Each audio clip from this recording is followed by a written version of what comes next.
This is Toumani Camara, and it's time to open up the briefcase with Casey Holdahl.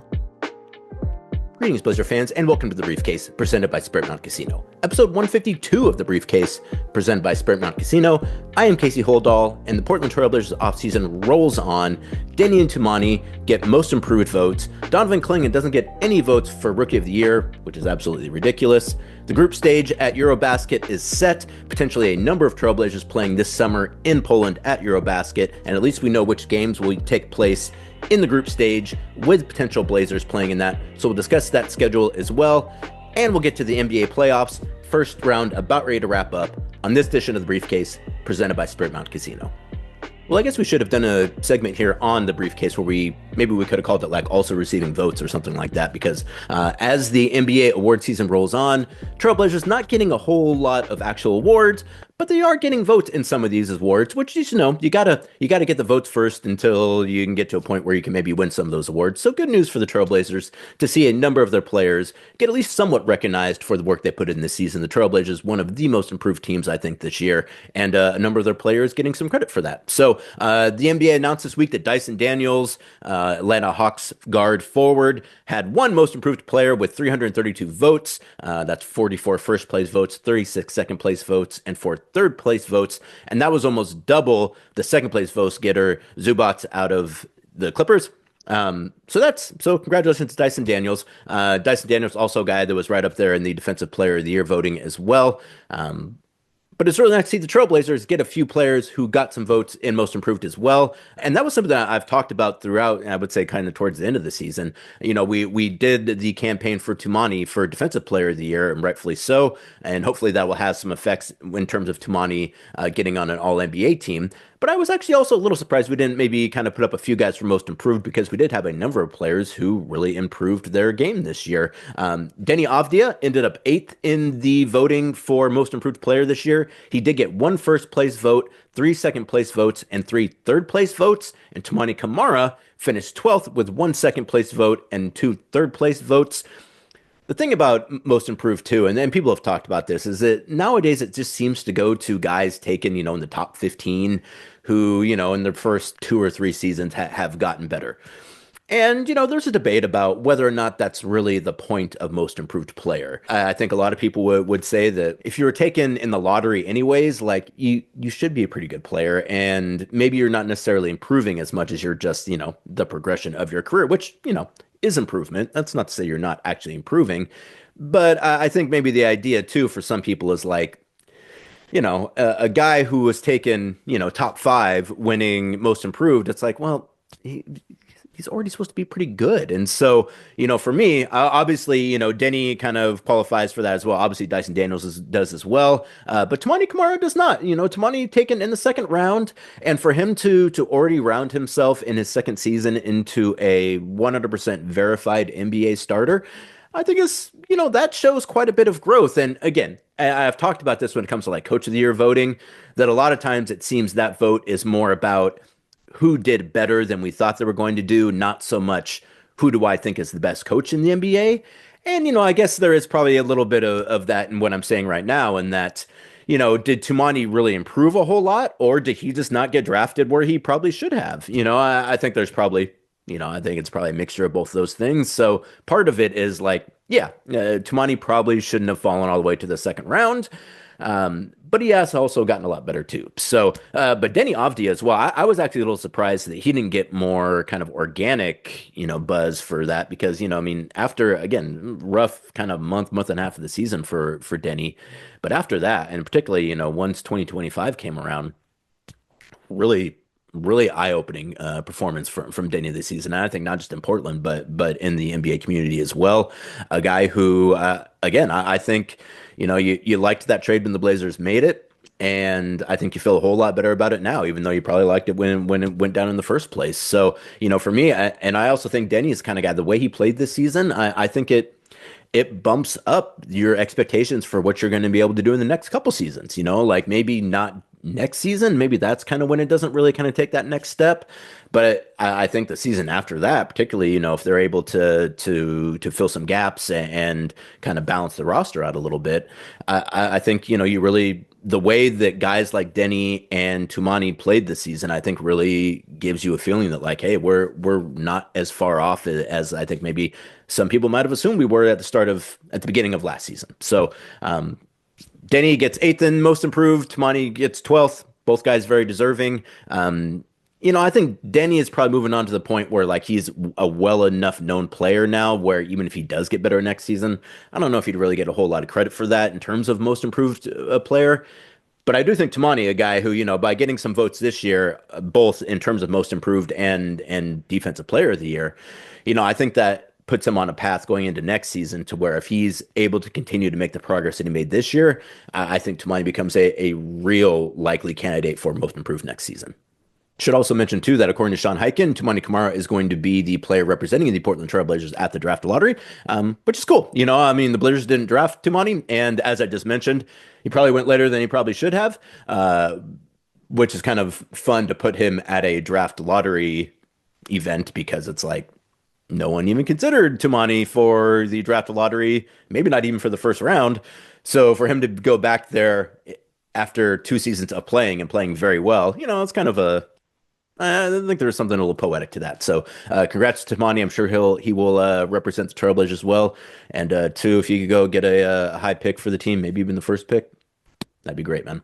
Well, while it was heartening to see both Deni and Toumani get some credit for the improvement they made in that most improved player award vote, very surprised that rookie Donovan Clingan did not get any votes whatsoever for 2025 NBA Rookie of the Year. Not saying that Donovan should have won it. Not saying he should have even been top 3. I mean, I probably would have had him in the top 5, but I'm not saying that. But I am saying he should have got some votes. The fact that Donovan didn't get any votes when he led all rookies in blocks, I think was 4th in rebounding, 4th in offensive rebounding, 7th in total rebounds. As I mentioned on Twitter, has a better defensive rating than any of the players that got votes for Rookie of the Year. Not an especially strong rookie year class, so I think that's part of it. Stephen Castle, who was Donovan Clingan's teammate at UConn, did win Rookie of the Year with 482 points, which was almost double the next votes getter, hawked forward Zachary Richer. I got to figure out, I got to do better with these French pronunciations, particularly if we're going to have more and more French guys coming to the league. I'm going to do a little better with that. But so Stephen Castle winning that rather handily. He got 92 of the potential 100 first place votes. This definitely felt like a season 2 where, someone's got to win the award. Was anyone especially deserving of, at least in terms of like in comparison to other seasons? Probably not. Though also sometimes too, Rookie of the Year is one of those awards that sometimes, you're really good as a rookie, and maybe that doesn't necessarily always translate to a great NBA career. Or the reason I'm saying that is because Michael Carter Williams, I just saw, is going to be boxing, I think, this weekend, and he won Rookie of the Year like a decade ago. So that career didn't really probably turn out the way that he would have hoped it would have, assuming that if he's going to be fighting someone for money now, that's usually not a good sign for for your career, unless you're a boxer or an MMA, of course. But so someone had to win it. Congratulations to Stephen Castle for winning that one. But Donovan not getting any votes at all, again, just doesn't really make a whole lot of sense to me. And it's not some kind of travesty or anything like that. I'm not saying that. But he should have gotten some votes. Like he's a very good defensive player now. He is already shown himself to be a very good rim protector, a very good paint protector in the league. That should count for something. Obviously, particularly when you're talking about giving an award to someone and it's only for first year players and there's not a whole lot of guys who seem especially deserving, like you kind of understand how you would just kind of defer to offensive stats in that situation. And granted, the NBA is an offensive league. Those guys are typically the guys who are great offensively, who typically get more attention than guys who are great defensively. And so in that regard, it's going to be something that Donovan's going to deal with for his entire career. But also, again, not that big of a deal, but also just kind of weird that he didn't get any votes. As I mentioned, he's already really elite at a few things. When you lead all rookies in blocks, like you think you should get some votes along with some of the other centers. I mean, Zach Edey and Khalil Ware both got votes, 10 points for Edey, 4 for Ware.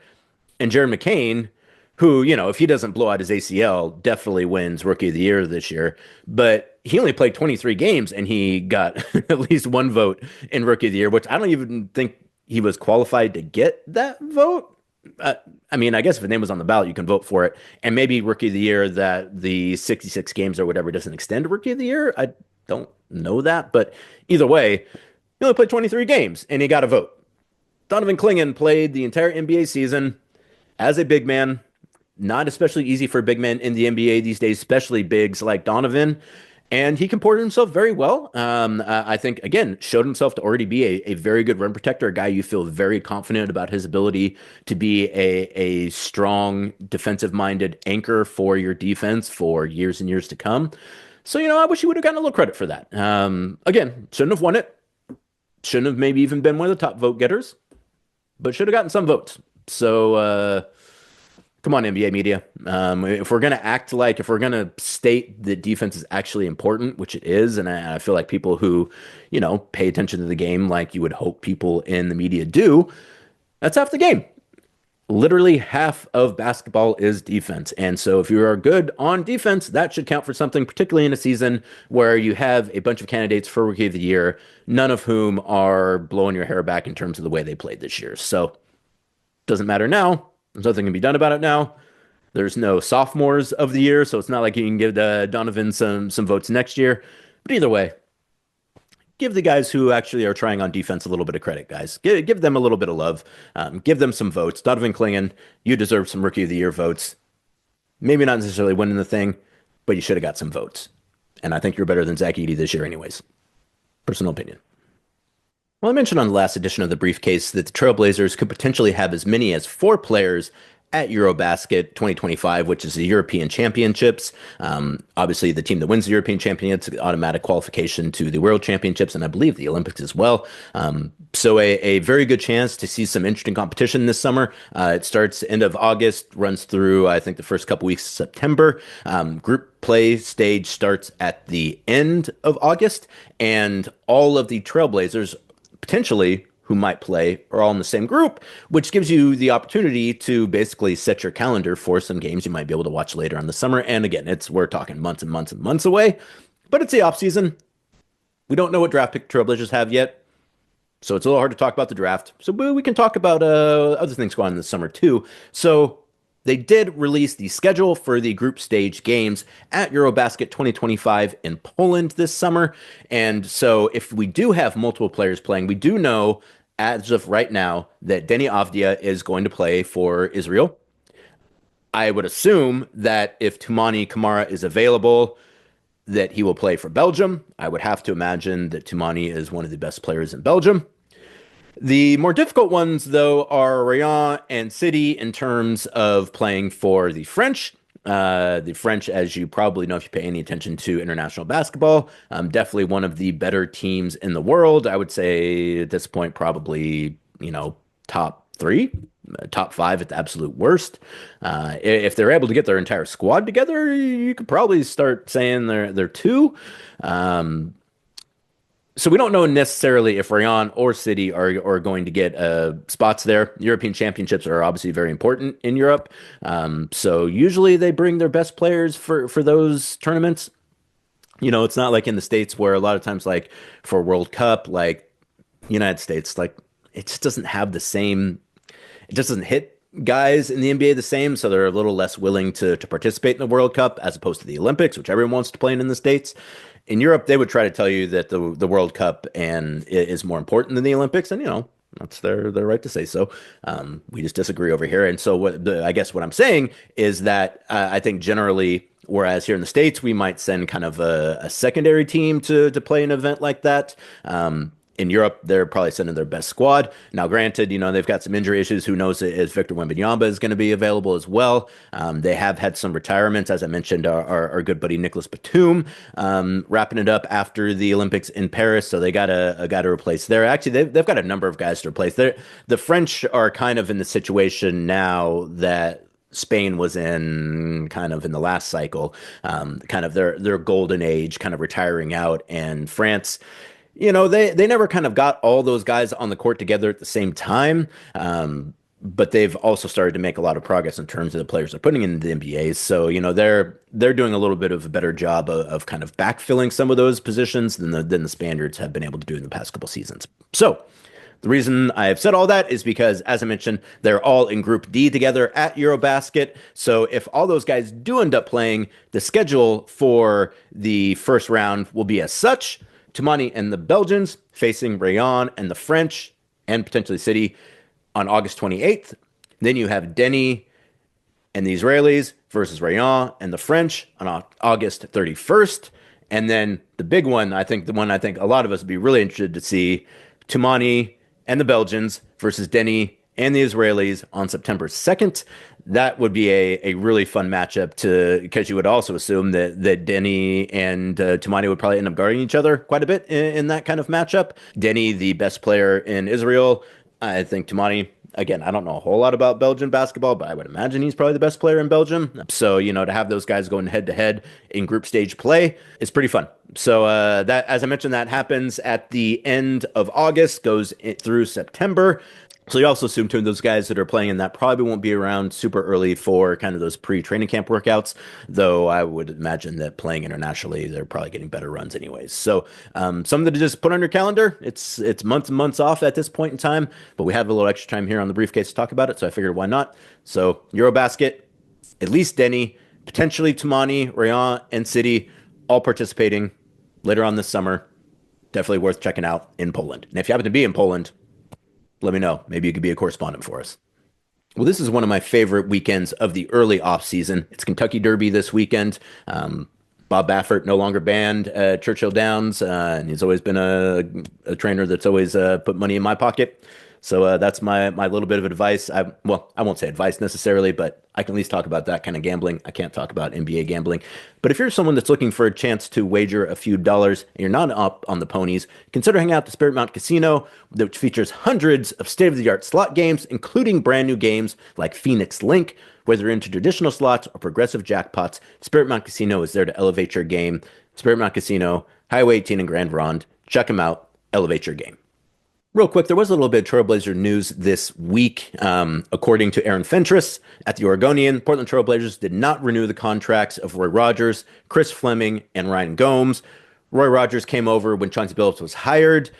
Rayan was hired 2 seasons ago, and Chris was brought in last season. Chauncey Billups did have his contract extended on last day of the season. I don't really have anything to add to that. I don't necessarily know what the decision-making process was there. As far as I know, they haven't replaced those positions just yet. I assume that they will. But that was a little bit of news that broke this week. Aaron Fentress had it. And so since we're pretty short on news these days, I figure I might pass that along. But also, again, I have no analysis on that whatsoever. I would assume those positions probably will be filled at some point in time later on this offseason. But we'll just have to wait to find out for that. But best of luck to all 3 of those guys. That was as I mentioned, I have no analysis about it. I don't know why the decision was made. I don't know what the next steps are going forward. But either way, we do know, according to Aaron, that those 3 will not have their contracts renewed going into next season. So likely some new faces on the Trailblazers bench once the 2025-26 season starts, however long of ways that is from now. And finally, as I mentioned at the top of the show, the first round of the NBA playoffs just about wrapping up here will be done this weekend. Many of the series now already decided, just a few stragglers left here and there. We actually don't know any of the matchups except for one in the second round for sure just yet. But a number of the teams have moved on. So let's go ahead and just run around here real fast. The Thunder did complete the sweep of the Grizzlies.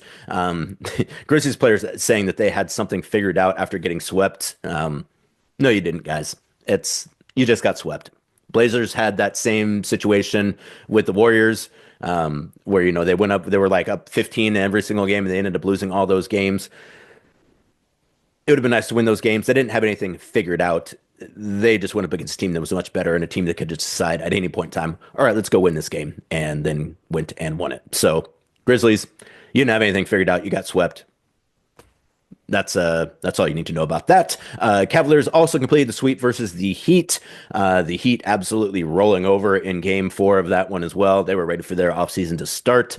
And so those, the 1-8 matchups both ended with teams getting swept, which I've noticed that has prompted a couple of people, at least I've seen some of this sentiment out there a little bit about like, well, we shouldn't have the play-in because those teams got swept. And I hear what you're saying, and like I think there is some merit to that, My retort to that would be, though, that the plan is really not necessarily about the postseason. It's about the regular season. And, the problem that the NBA has is not the playoffs. The problem that the NBA has is that, the regular season for a lot of people feels like it doesn't have the value that it should have. And that's what the plan does. It gives more value to the regular season, particularly for teams in the 7, 8, 9, 10, 11, 12 range. Those teams now, whereas before you had basically, if you were down, you know, 5 games with a couple weeks to play, your season's probably over. Now you still got something to play for in those situations, and I think we've seen that. And so again, the point of the plan, in my personal opinion, has never been like, well, let's see if we can get an 8 seed that's going to beat the 1 seed. That's always going to be a long shot. And if that's really what you wanted to happen, you would go back down to best of 5 rather than best of 7. But the plan is really more about making the regular season, particularly the regular season after the All-Star break, have more meaning to teams, particularly those teams that are kind of in that range. And particularly in the West, that worked great this year. Like you had like on the last week of the season, there were teams that could have had home court advantage in the first round or could have been in the play-in. Like it worked. Like that's exactly what you want. And the other problem too being that the East was so bad this year that, they didn't have 8 teams that deserved to be in the playoffs. But that's just this year. Like, I'm not saying that that's always going to be the case. So I think that made that look a little bit worse than it actually was. But the plan is not necessarily about the playoffs, folks. That would be my takeaway. It's really more about making the regular season have more meaning. And I feel like it has done a very good job of that. I am a pro play-in, even though I wasn't necessarily sure if I would be or not when they first instituted it, but it has worked. In other series, both the Celtics and the Pacers got the gentleman sweeps versus the Magic and the Pacers, respectively. This is the point, too, where I want to give shout outs to our guy, Damian Lillard, unfortunately tearing his Achilles tendon in game 4. Didn't seem like the Bucks were probably going to win that series anyways, but once Dame went down in that way after returning, after having that deep vein thrombosis, blood clot issue, is really just a significant bummer. Feel bad for you, Dame. Hopefully, I know he's going to attack the rehab like crazy. I know he's going to be back. But that's a real bummer for your season to end and just kind of the way that things have gone in Milwaukee. I think just hasn't really worked out the way that I think Dame hoped it would, or the Bucks hoped it would. Hopefully that's not the end of that partnership with Giannis. You're already hearing a lot of kind of rumblings here and there, and it's one of those things that I think is kind of an annoyance too, because everyone just like insinuates that something might happen. No one actually says what they think is going to happen, like really reports like this is what I have been told, which, is when you work for smaller market teams and it's always, this feeling like the entire, NBA media sphere wants your star players to go to bigger markets. Like it already is annoying anyways, I think, for fans. And then when it happens over and over and over again, it does seem like there's maybe a little more legs to it this time. But either way, if you got something, report it. If not, don't just do the whole like, well, yeah, everyone knows that this is in the air. It's like, report it then. Like, I don't know that, but I keep hearing people say it. So if someone go out, get the actual story, say what's actually going to happen, or at least say what is being considered, rather than just, well, maybe Giannis is looking for somewhere else now. But either way, back to Dame. Just a supreme bummer. I'm sure he'll probably be back here in Oregon. This is where he lives in the off season. I'm sure he'll probably be doing a lot of his rehabilitation here in Oregon. Obviously, that puts his 2025, 26 season in jeopardy as well. Again, just bad all the way around. Wish it wouldn't have happened. I was, not that it's my call, but Dame coming back for the playoffs always seemed like kind of a so-so proposition to me anyways. And, for it to end the way it did, I think is just, that's just really unfortunate. So, get better soon, Dame. He's going to be great. Like I've already talked to him. He's doing well, but, it's just a bummer nonetheless. So both the Pacers and the the Pacers and the Celtics move on with the gentleman sweep, the 4-1. Lakers end up rolling over in game 5 Wednesday night to be gentlemen swept by the Timberwolves in 5 games. That was one too where, it seems like, now it's like everyone's like, Luka's got to lose a lot of weight. Like midseason trades are tough. Like they do need they. It's probably tough to rely on Luka and LeBron at this point in time in his career. They probably need to make some changes there, but that's their problem. I don't really care so much about that. But I was a little surprised that they weren't more competitive. That Timberwolves team, I think they learned quite a bit in last year's playoffs. You develop a callous and a toughness competing in the playoffs for multiple seasons that you just don't get when you're not in there consistently. And this is the first year I think in a long time that the Timberwolves maybe made the playoffs in consecutive seasons. So, they took what they learned last year and applied it to this year. Super physical. They're a deep team, much deeper, I should say, than the Lakers.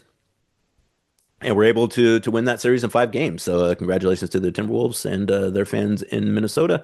I won't say a long-suffering fan base, but definitely a fan base that has always been a good fan base that could probably use a little success here or there. So congratulations to the Timberwolves. Moving on to the second round. The Warriors, playing with house money, decided to take it easy in Game 5 in Houston, losing 131-116 to the Rockets Wednesday night. Game 6 is Friday in San Francisco. I would expect the Warriors to close the series out in Game 6 in San Francisco. Some photos floating around of Steph Curry's thumb looking like something out of Fangora, so hopefully that's not too much of an issue.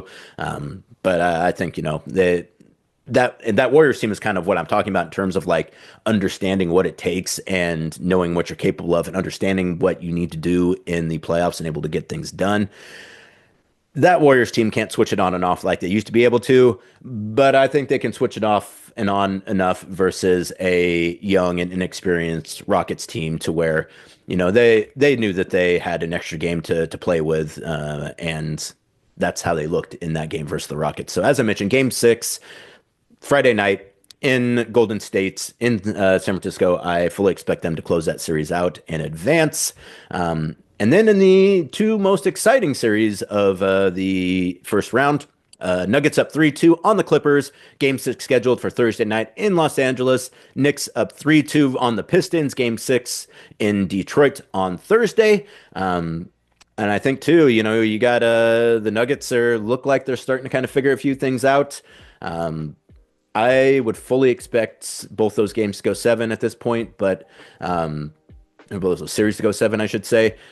I think the Nuggets are gonna pull it out. And boy, Pistons, Knicks though. If Jalen Brunson is not right, that might be enough for the Pistons to get over in that series. But I'll still pick the Nuggets and the Knicks to come out of those series. But I think the Knicks are in trouble. And as I mentioned, the Nuggets seem like they're kind of starting to figure a few things out. Obviously you make a coaching change really late in the season. You probably got to kind of reshuffle the deck a little bit at that point in time. And they seem like they've started to round into form a little bit. So we'll see if they're able to close that series out. I think both those will go to 7 games. But I think both the Nuggets and I'm less sure about the Knicks closing it out in New York in Game 7, but I'll say they do up winning those games as well. And then, as I mentioned, we only have 1 second-round matchup to finalize. The Cavs will host the Pacers, Game 1 in the 1-4 matchup, and that will take place sometime on Sunday. I think the NBA is still waiting for some of the other series to go final before they put together the schedule for this weekend. But the second round will start this weekend, which is something to pay attention to as well. And that'll do it for this edition of The Briefcase. Thanks so much for joining me. As always, new additions throughout the offseason. We'll have some more playoffs to talk about, maybe a few more also receiving votes for the Trailblazers to talk about as well. And maybe we'll start throwing out a few topics for discussion to get the conversation flowing. But until then, thanks so much for joining me. As always, please like and subscribe wherever you get your podcasts. I'm Casey Holdahl. You've been watching The Briefcase. Go Blazers.